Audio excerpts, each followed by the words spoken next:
It was a chilly Thanksgiving evening, and our family had gathered at Grandma's old Victorian mansion. The towering oak trees outside cast eerie shadows against the windows, and the wind howled like a chorus of ghosts. As we sat around the dinner table, the flickering candlelight painted dancing shadows on the walls, creating an atmosphere ripe for spooky tales. My cousin Sarah always loved to scare us. With a mischievous glint in her eye, she proposed a challenge. Each of us had to tell a bone-chilling story. Uncle Joe started with a tale about a haunted house he claimed to have visited as a child, sending shivers down our spines. Then it was my turn. I nervously began recounting a story I'd read online about a cursed painting that brought doom to anyone who gazed upon it. As I reached the climax of the tale, a loud crash echoed from the attic above us. We jumped in our seats, startled. Curiosity mingled with fear, and we decided to investigate, armed with flashlights and uneasy laughter. The attic door creaked open, revealing dusty relics of the past.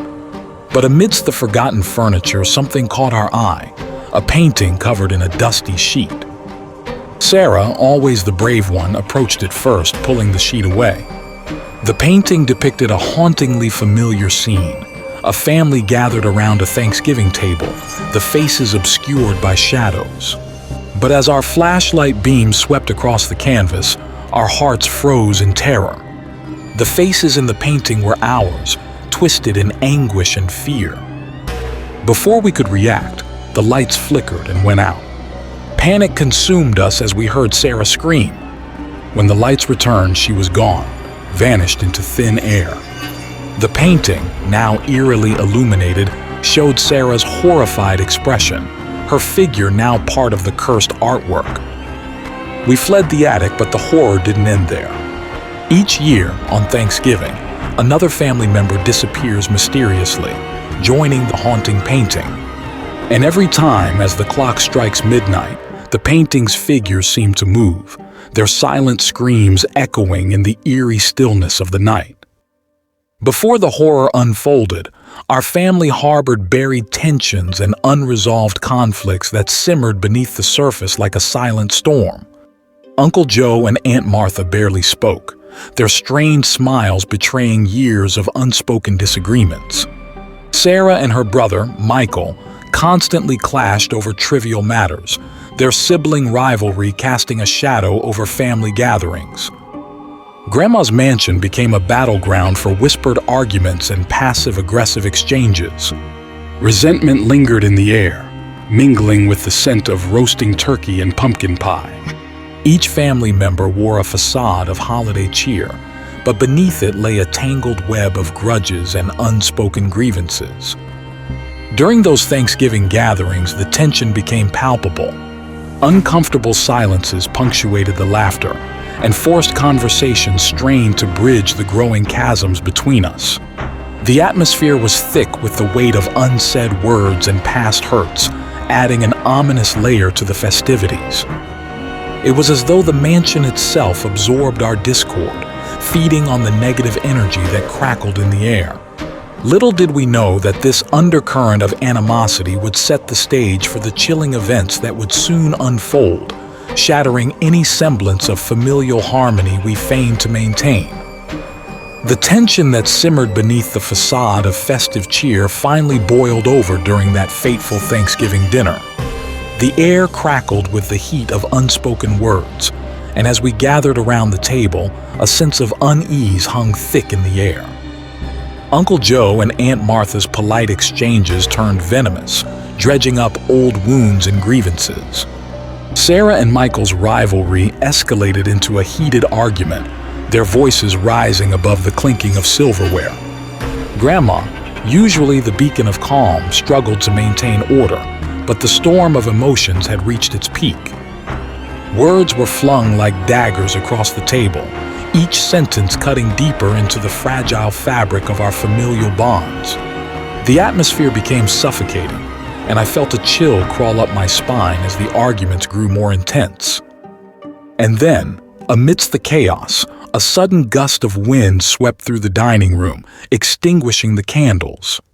Darkness enveloped us like a shroud, broken only by the occasional flash of lightning outside. The tension in the room escalated to a fever pitch, and in that moment of eerie silence, a blood-curdling scream shattered the stillness. It was Sarah's voice filled with terror. The lights flickered back on, casting harsh shadows across the room. But Sarah was nowhere to be seen. Her seat sat empty, an abandoned plate of food the only trace of her presence. Fear gripped us all as we realized she had vanished into thin air, leaving behind a sense of dread that permeated the room. And that was only the beginning of the horrors that awaited us in Grandma's mansion. After Sarah's inexplicable disappearance, a blanket of fear descended upon us. We searched every nook and cranny of Grandma's mansion, calling out her name into the eerie silence that seemed to swallow our voices. But there was no sign of her. Each passing minute felt like an eternity, and the air was heavy with dread. The authorities were called, but their investigation yielded no clues. Sarah had simply vanished without a trace. Grandma's mansion, once a place of warmth and family gatherings, now felt like a labyrinth of secrets and hidden horrors. We couldn't shake off the feeling of being watched, of unseen eyes following our every move. As the years passed, the memory of that fateful Thanksgiving dinner haunted us. The family gatherings grew smaller, the mansion's halls echoing with emptiness. But the most unsettling part was the painting, the cursed artwork in the attic. Its sinister presence loomed over us, a constant reminder of our family's tragic loss. Strangely, the painting seemed to change. At times, the shadows cast upon the faces within appeared to shift, as if the figures were trying to escape their frozen prison. It was a chilling sight that sent shivers down our spines every time we dared to glance at it. But the most horrifying realization came on another Thanksgiving night, years later, when a distant relative joined our dwindling gathering. As we sat around the table, sharing forced pleasantries, a gasp escaped from one of the younger cousins. Their fingers were trembling, pointing toward the painting. Slowly, we turned to look, and to our terror we saw a new face among the trapped figures, the face of the relative who had just arrived. It was as if the curse had claimed another victim, and the painting had claimed yet another soul to eternally haunt its macabre frame. The chilling truth dawned on us. The painting was a macabre portrait of our family's fate, eternally capturing the souls of those who dared to celebrate Thanksgiving in Grandma's haunted mansion. And with each disappearance, the painting seemed to grow stronger, its cursed grasp tightening around our family's legacy. As the horrifying realization dawned on us, a cold shiver ran down my spine and a sense of foreboding settled over the room. The distant relative's panicked expression mirrored our own growing terror.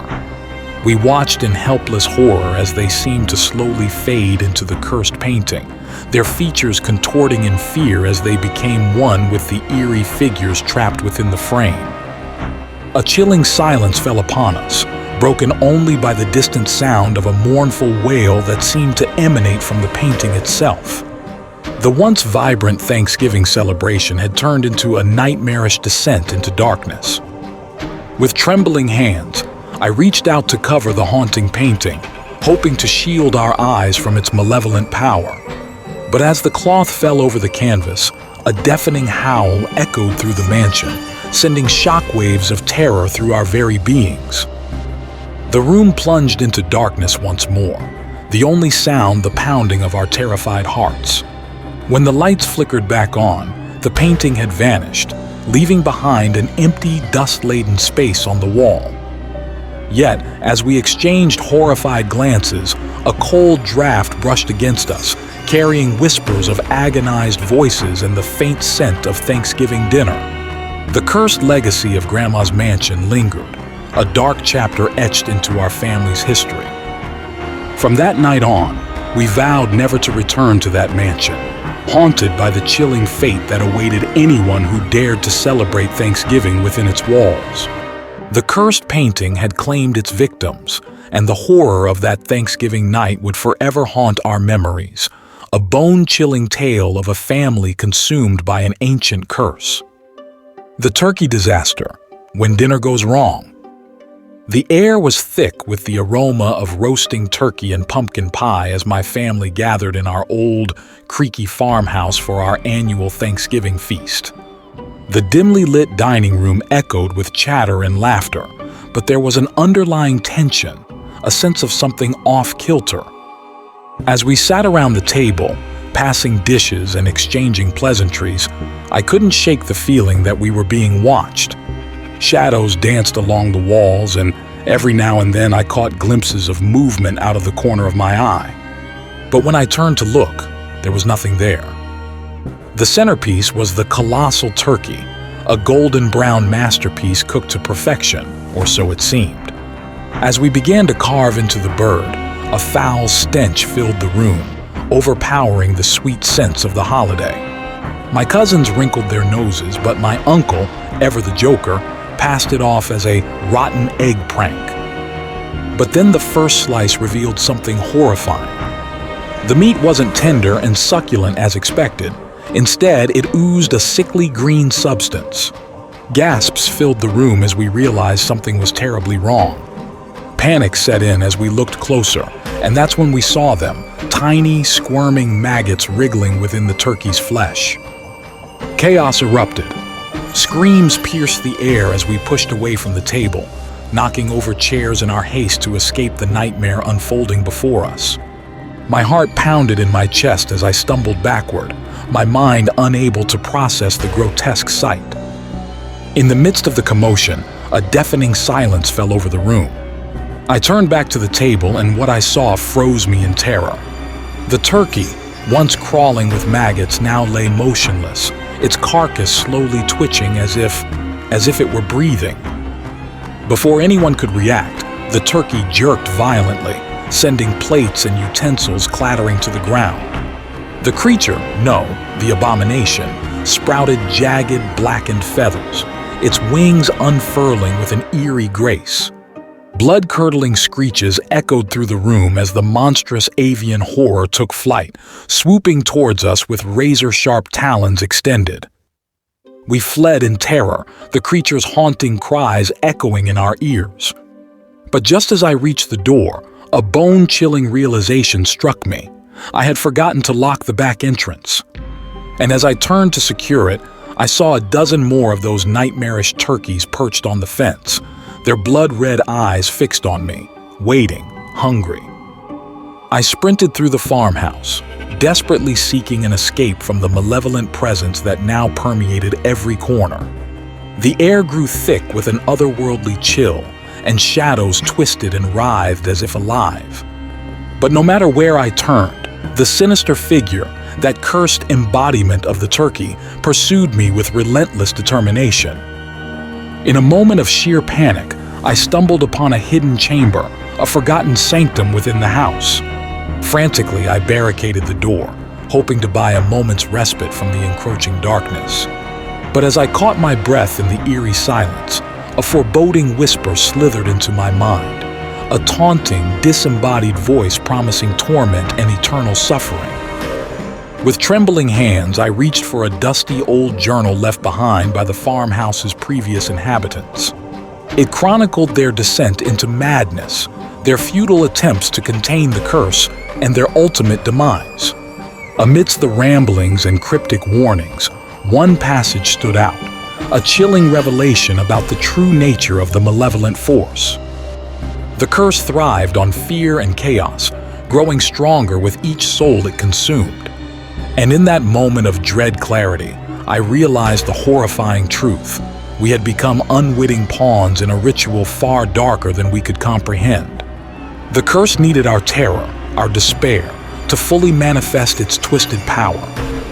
As I pored over the pages, a realization struck me like a bolt of lightning. My family's panicked screams had fallen silent. The farmhouse had plunged into an unnatural stillness, and a sense of dreadful anticipation hung in the air. I knew then that I was the last one left, the sole offering to this malevolent force. But as the door creaked open behind me, revealing the cursed entity looming in the shadows. A terrifying understanding dawned. The curse thrived on the fear of the living, but it hungered for the terror of the dead. And in my final bone-chilling revelation, I realized that in this twisted game, death was not an escape.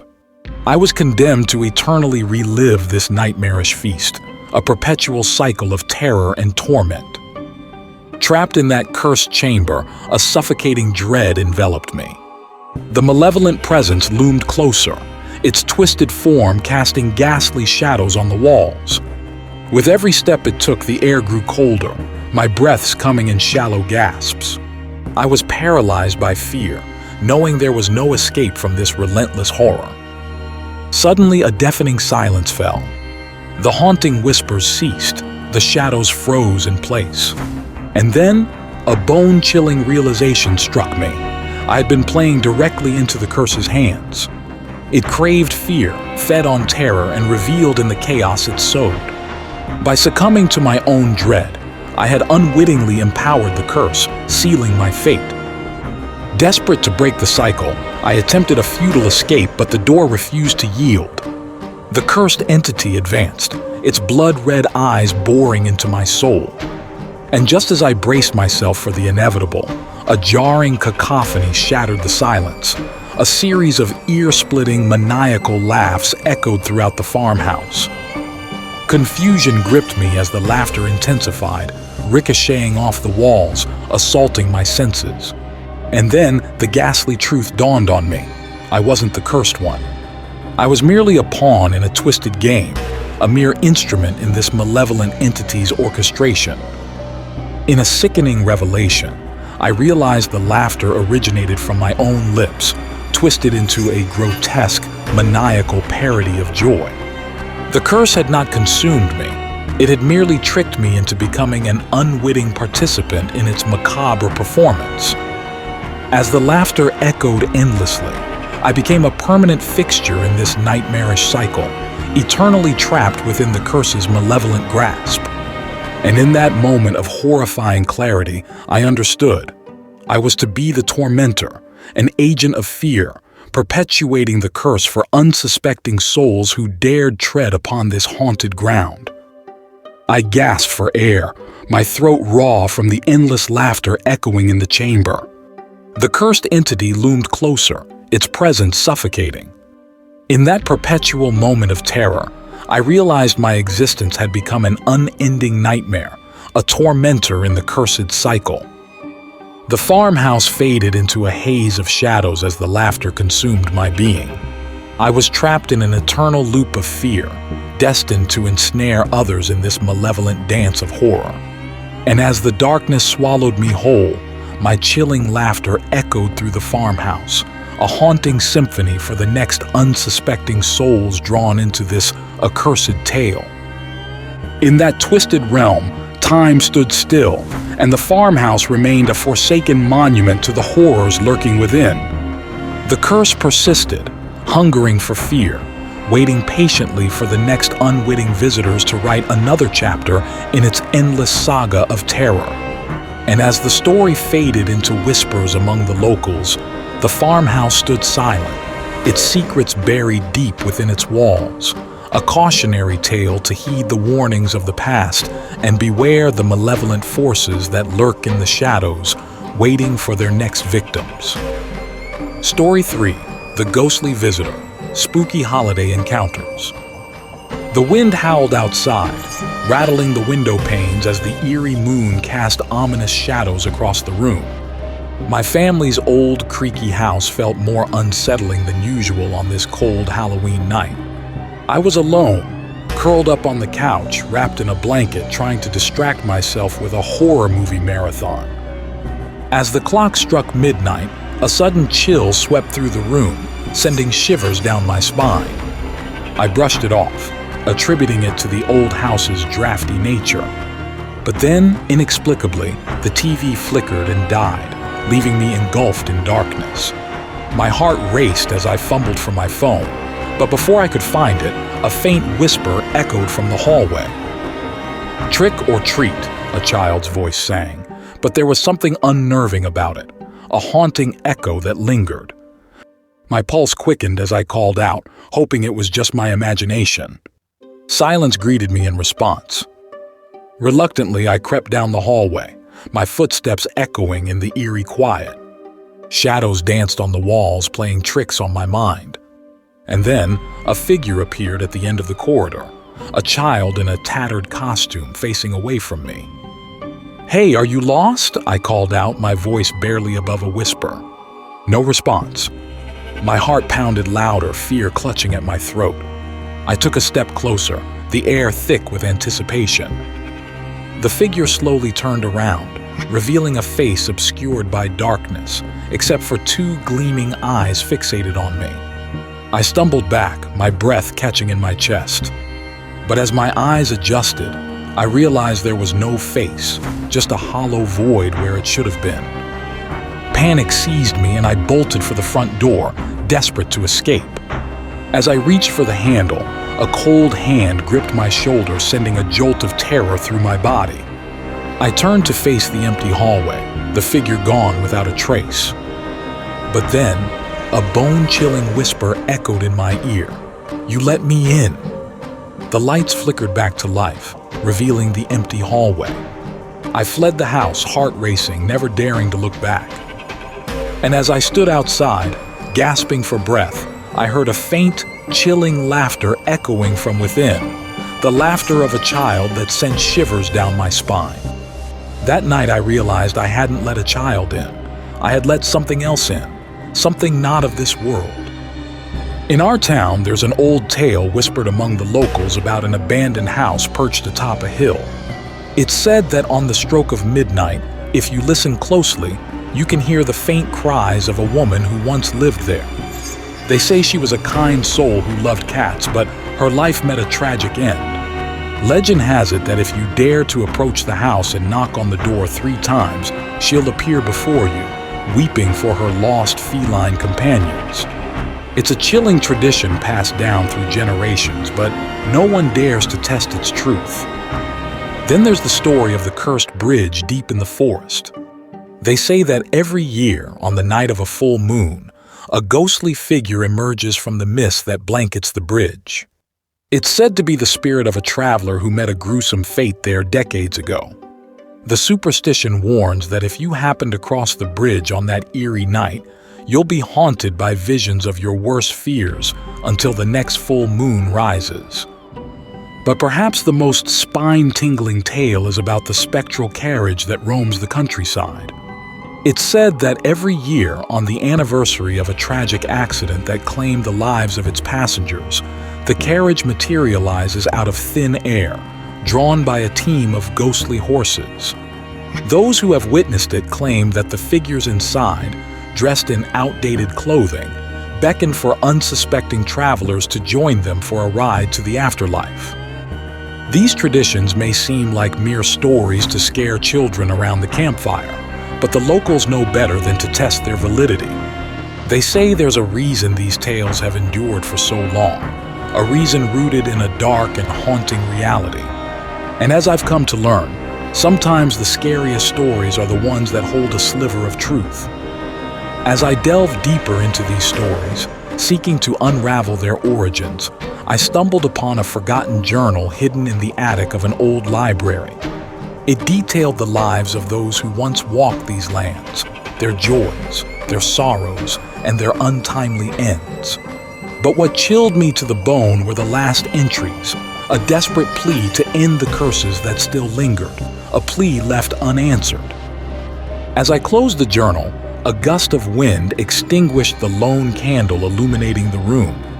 In the darkness, I heard whispers, an otherworldly chorus of voices pleading for release. And then, a cold hand brushed against my neck, sending a shiver down my spine. I turned, expecting to see an empty room, but instead, I caught a glimpse of figures dressed in old-fashioned attire, their eyes filled with sorrow and longing. That night, I uncovered the truth. The stories were more than folklore. They were echoes of restless spirits trapped between worlds, yearning for peace. And as I sat there, surrounded by the unseen, I realized that I had unwittingly become a part of their chilling tale, a tale that would haunt me until I found a way to set them free. As Thanksgiving approached, I couldn't shake off the unsettling events of that haunted house. But little did I know, the chilling encounters were far from over. Our family had gathered for a traditional Thanksgiving dinner, hoping for a joyful evening filled with laughter and warmth. Yet, as we sat around the table, a strange tension lingered in the air. I noticed odd glances exchanged between family members, a subtle unease that hung like a thick fog. At first, I dismissed it as holiday stress or perhaps residual fear from my recent eerie experiences. But then, things took a disturbing turn. As we passed around the dishes of steaming food, I caught glimpses of fleeting shadows out of the corner of my eye, shapes that seemed to dart between the chairs and vanish into thin air. Each time I turned to look, there was nothing there, just the flickering candlelight casting eerie shadows on the walls. Whispers drifted through the room, whispers that sounded distant yet disturbingly close. My heart raced as I tried to brush it off, attributing it to my overactive imagination. But then, the temperature dropped, plunging the room into an icy chill that made my breath visible in the air.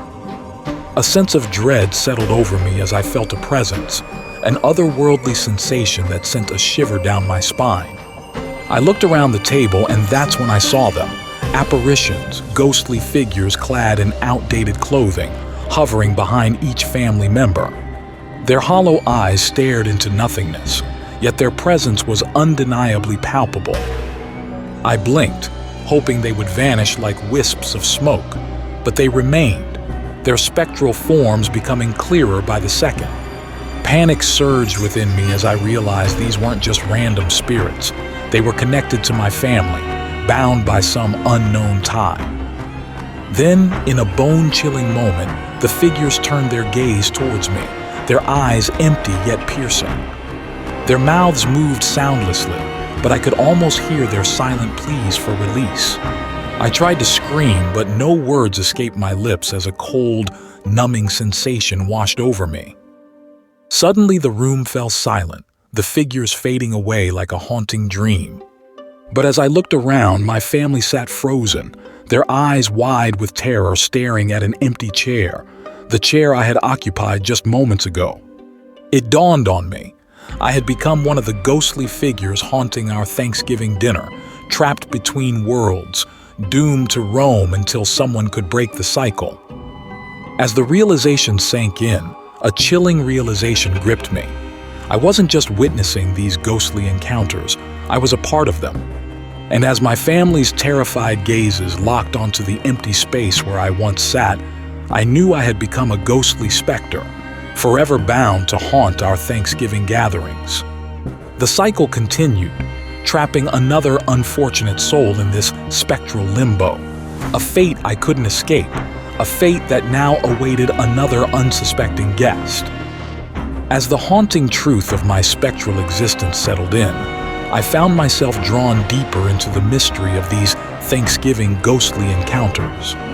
I delved into old family records, seeking answers to the inexplicable link between us and the restless spirits that plagued our gatherings. I discovered a faded journal belonging to a distant ancestor, detailing the events of a fateful Thanksgiving centuries ago. It chronicled a gathering much like ours, filled with joy and celebration, until an unspeakable tragedy befell the family. As I read on, the words seemed to leap off the pages, painting a picture of horror and despair. An ominous ritual performed on that Thanksgiving night had gone awry, a ritual meant to honor the spirits of the land. It was said that by invoking ancient blessings, they unintentionally opened a gateway between the realms, inviting not just benevolent spirits but also malevolent entities seeking passage. The journal spoke of a curse, an unbreakable bond forged between the family and the spirits that crossed over. Each year, during the Thanksgiving feast, the boundary between the living and the dead blurred, and a member of the family would join the spectral ranks, eternally trapped in a cycle of haunting. The words on those ancient pages echoed with a warning. To break the curse, one had to unravel the mystery of the ritual and perform it correctly, sealing the gateway once and for all. But time had obscured the details, leaving behind only fragments of the incantations and symbols needed to reverse the curse. Armed with this newfound knowledge, I scoured through old texts and whispered legends, piecing together what little remained of the ritual. As Thanksgiving approached once again, I felt a sense of urgency. The weight of breaking the cycle rested upon my shoulders.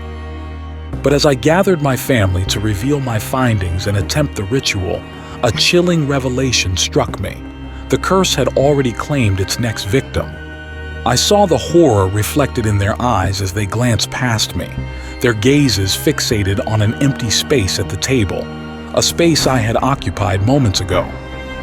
Realization dawned upon me, and a cold dread crept through my veins. I wasn't the one meant to break the curse. I was the sacrifice required to complete the ritual.